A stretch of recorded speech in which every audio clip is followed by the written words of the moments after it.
pilihnya yang adult usia 18 sampai 30 tahun, atau middle age woman yang 35 sampai 50 tahun, atau justru nggak ngambil di umur tapi ngambil yang punya value eco conscious, atau ada yang sensitive skin, ada daily skincare rutin, ada special occasions juga bisa. Pas udah masuk ke positioning itu udah masuk ke pemberian identitas dari Pandan. Aku mau itu cabut brandnya. buat Misalnya ada yang namanya Nature's Glow Natural Skincare Solution. Jadi bukan kayak natural skincare solution untuk usia bla bla bla, nggak usah. Tapi kalau mau kayak natural skincare solution for apa ya? Untuk kulit yang apa ya? ini apa? Jerawat misalnya. Nah itu masih bisa masuk ke positioning karena dia udah mulai lebih detail. Waduh, aroma lama dari kopi gue.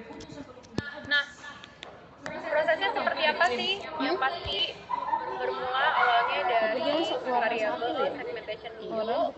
Itu kalian coba bagi market yang ada menjadi beberapa grup.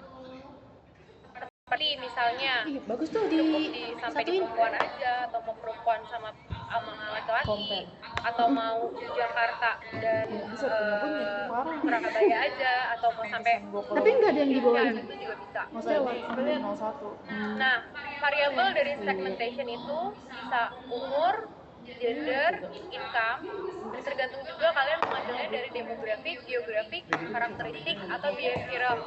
Empat tadi yang udah aku pasti di depan untuk segmentation. Lalu kita coba analisis dari data yang kita punya. Kira-kira ini market yang tepat itu yang mana ya secara keseluruhan yang ada di data kita. Tapi yang masuk-masuk pun gitu kan? Bisa juga pakai statistik kalau misal kalian boleh dibukain datanya sama pemilik UMKM. Terus nanti kalian coba bikin begini. Berapa ya harganya? Satu. Lah, dia jual mentah. Itu karakter yang sama yang baru nanti ada yang namanya profile nggak tahu sumpah. Gimana kalau udah identifikasi, terus juga Gua nanya belum dibalas soalnya. personal untuk setiap segmen, mulai dari unique needs, kebutuhannya, preferensi atau perilakunya.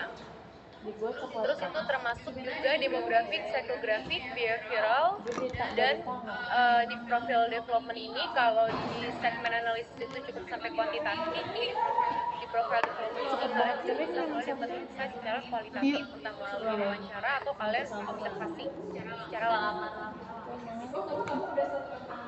Nah, ini contohnya TikTok app. Jadi TikTok itu kan sekarang sosial media platform yang cukup populer, dan dia itu mengidentifikasikan segmentationnya itu berdasarkan umur, interest, dan juga content engagement. Dan itu membedakan usernya itu berdasarkan segmen-segmen itu, karena ada kalau misalnya kalian di Indonesia sama di Vietnam, konten yang masuk itu beda, kecuali kalian pakai VPN. Tapi agak warna kayak oranye gitu ya. Interest kayak kalau kita udah sekali browsing tentang Kenzi Susi Basi, Siapa yang makan dia doang tuh banyak yang akan keluar. Nah, umur juga karena ada batasan umur saat menggunakan aplikasi TikTok. Iya kan yang pas dilip kan. Dan untuk analisisnya ini dia menggunakan algoritma dan juga user data. Dia membagi segmennya itu menjadi 3 yang berbeda. Kreatif Gen Z, itu yang suka bikin konten kreatif.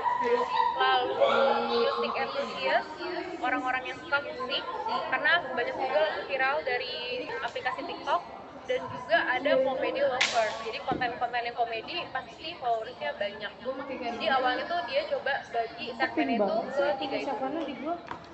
Nah, untuk profile development-nya dia itu mencoba membuat platform di mana user profile-nya itu bisa untuk segmen yang berbeda-beda termasuk demographic information, content preferences, juga engagement habit atau kebiasaan kita dalam mencari si kontennya itu sendiri, dan juga bagaimana kita berinteraksi.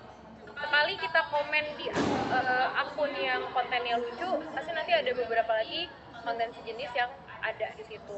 Dan kenapa bisa dimasuk ke behavioral? Dia tahu juga nih perilaku masyarakatnya, suka komen, suka nge-share, akhirnya dia punya streak, ya kan? Kayak gitu. Dan dengan dia pakai strategi ini, dia bisa punya segmen yang cukup efektif, di mana dia bisa mengawinkan si konten-kontennya itu dengan penggunanya, perilaku penggunanya, kebiasaan penggunanya, dan akhirnya dia juga merekomendasikan beberapa konten lain yang sejenis, dan juga bahkan sampai ada iklan. Dia ngeliat behavior kita dan dia matchingin sama brand yang lagi melakukan iklan di aplikasi TikTok. Jadi sebenarnya TikTok itu cukup menarik untuk dianalisis karena cara dia menjadikan dirinya itu sebagai pilihan ke kalian itu sangat personal. Nah, untuk targeting dan positioning, tadi kita baru bahas segmentation, ini kita masuk ke targeting dan positioning. Jadi sebenarnya kita harus memilih target yang lebih, market yang lebih spesifik lagi, seperti itu. Nah, contohnya ada sebuah perusahaan mobil mewah yang menargetkan ke konsumen bahwa mobilnya itu punya value performance kayak pemeranan Paguan. Kayak pemeranan Paguan. Enggak, jangan dihapus please. performance yang baik, luxury juga, dan kalau Itu kamu campur apa ini sama yang ini? itu jadi kayak punya ikan dirinya itu sebagai budget airline, dimana Bukan gue banget anjir. Putus ya? orang-orang yang mau mereka Kenapa sih makanan yang promo ayam?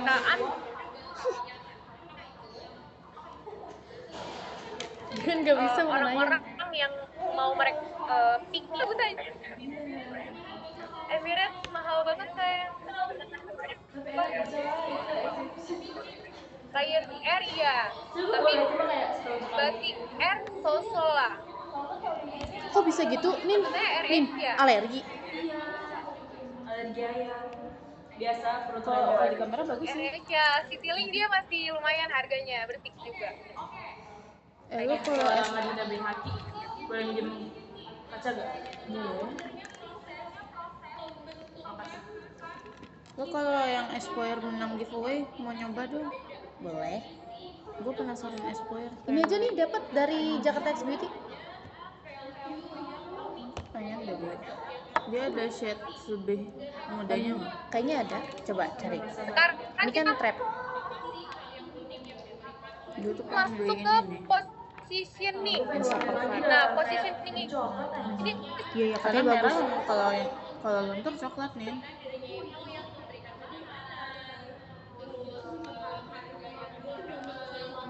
Enggak deh. Kayak merah berapa ya? Bisa nggak sih nggak tiba-tiba biru? Ungu paling. sebenarnya Biru tuh ntar ke hijau nggak sih jadinya? Ini katanya bagus ya nih. Iya tapi katanya belum BPOM kata Reza. Mana ya perasaan udah gue tambah. Apa hitamin aja ya? Hitamin aja. Janganin. Lu bagus 4 orang. kalian saya bilang Iya. Ih salting di salting. Yang kayak dulu yang krem. yang memberikan tempat yang Coba nyaman, violet. memberikan pengen pendapat. stopper Saya nggak pernah dengar orang-orang tugas di KFC formulanya ya, dia bagus ternyata banget. tugas gini. Kayak gitu. Nah itulah kurang lebih Aku pengen saat kalian udah tahu temenku formulanya bagus banget, nggak bikin bibir segmennya kering siapa, segala macam. targetnya apa, lalu Yang ini mana? positioningnya itu, Pokoknya yang paling itu udah deep dive lagi. Kalian di antara ini harus dapat sama ini. Kamu suka nih kayak kualitatif buat ini kan buat besok entah dari konsumen ataupun dari pemilik UMKM-nya. Sekarang kita masuk ke something. Idol. Iya. Ini udah ya. Matt. Ya, boleh. Iya, Matt ya. Oh, ini udah kebaca ya? Bisa. Apa? Ini cover. Dikocok dulu tuh. Makeover tuh parah banget. Iya.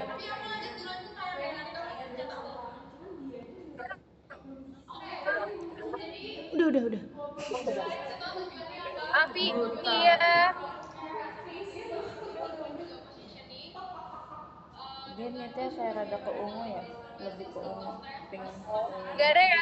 Tujuannya adalah durasinya itu 1 jam dari sekarang. Tunggu, salah. Enggak 1 jam. Kalian cuma punya waktu riset 15 menit karena presentasinya itu akan 1 jam. Jadi per kelompok cuma 3 menit. Ditulis aja di kertas per kelompok di sini aja lah. Takut 1 jam. Ya. Ya oke, sabar, tenang. Saya kasih kalian waktu sampai jam 2:30 untuk duluan yang akan presentasi. Jam 3 kurang 20 deh, 3 kurang 20. Ya, yang pertama kalian riset tren dulu di TikTok terkait kategori produk UMKM. Jadi misalnya kalian punya dimsum. Jadi bukan dimsum yang kalian jual, tapi dimsum lain tuh di TikTok tuh trennya seperti apa. Iya. Terus yang kedua, kalian bisa menentukan STP dulu. STP berdasarkan tren yang ditemukan. Ya. Baru kalian bisa masuk ke UMKM kalian. Kalian pasti udah punya data dong seadanya seenggaknya. Baru kalian masuk dari tren yang didapat, masuk ke kalian kira-kira STP-nya tuh nanti akan menjadi seperti apa setelah dikawinkan. Jadi poin 1 dan poin 2 itu sebenarnya satu hal aja. Seperti itu. Baru yang terakhir, kalian kasih positioning statement-nya ke saya. Since ini ada 18 kelompok, saya akan kasih kalian satu kelompok 3 menit. Dan nanti kita akan dibagi sesi 30 menit, sesi 1 30 menit, sesi 2 itu adalah 10 kelompok pertama dan 10 kelompok terakhir nanti saya akan spin the wheel. 10 kelompok pertama dan kelompok terakhir, semua kertasnya akan saya terima dulu. Jadi kalian nggak bisa nambahin walaupun kalian ada di luar. Nggak merhatiin dari tadi. Oke? Itulah Iya. yang Jadi nanti sesi pertama itu 9 kelompok dulu di sini. Di saya di luar. Mau ngopi, mau apa, terserah. Pokoknya pas saya panggil nggak ada, nilainya minus. Oke? Saya panggil nggak ada, nilainya minus karena ini saya random. Ya. Jadi itu sih yang poin pertama gue itu. Kita nge-analyze. Ini sekarang. Sekarang anjir. Gila. Jam 3.20. Poin 1, ya.